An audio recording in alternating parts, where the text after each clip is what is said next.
प्रियकरासाठी पतीचा गळा आवळून खून. विश्रामबाग पोलिसांनी पत्नीसह प्रियकराला बेड्या. प्रेमसंबंधातील अडथळा दूर करण्यासाठी थरारक कट. 3 महिन्याच्या बाळामुळे पोलीस ठाण्यात हळहळ. पुण्यातील गाजलेल्या केतन अग्रवाल हत्या प्रकरणाची चर्चा सुरू असतानाच सांगली शहरातील विश्रामबाग परिसरात प्रियकरासाठी पत्नीनेच पतीचा खून केल्याची धक्कादायक घटना उघडकीस आली आहे.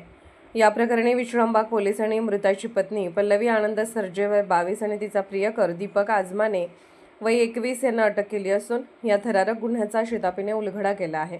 मृत आनंद हनुमंत सर्जे वय 38 आणि पल्लवी यांचा प्रेमविवाह झाला होता. त्यांना 2 मुले असून त्यापैकी एक बाळ अवघ्या 3 महिन्यांचे आहे. असे असतानाही पल्लवीचे पतीचा मित्र दीपक आजमाने याच्याशी प्रेमसंबंध जुळल्याचे तपासात निष्पन्न झाले आहे. आनंद आणि दीपक हे दोघेही सांगलीतील एका नामांकित कपड्याच्या दुकानात काम करत होते. त्यामुळे दीपकचे आनंदच्या घरी नेहमी येणे जाणे होते. याच ओळखीचे पुढे प्रेमसंबंधात रूपांतर झाले. या अनैतिक संबंधाची चाहूल आनंदला लागल्यानंतर तो या नात्यात अडथळा ठरत असल्याची भावना निर्माण झाली. त्यानंतर पत्नी पल्लवीने प्रियकर दीपकच्या मदतीने आनंदचा गळा आवळून खून केल्याची कबुली तपासादरम्यान दिली.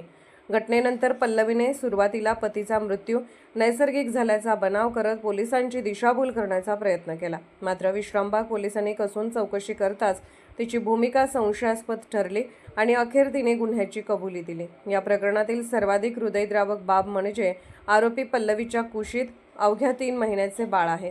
पोलीस कोठडीत असतानाही ती त्या बाळाला दूध पाजत असून आईच्या कृत्याची शिक्षा निष्पाप लेकराला भोगावी लागत असल्याने पोलीस ठाण्यातही हळहळ व्यक्त होत आहे.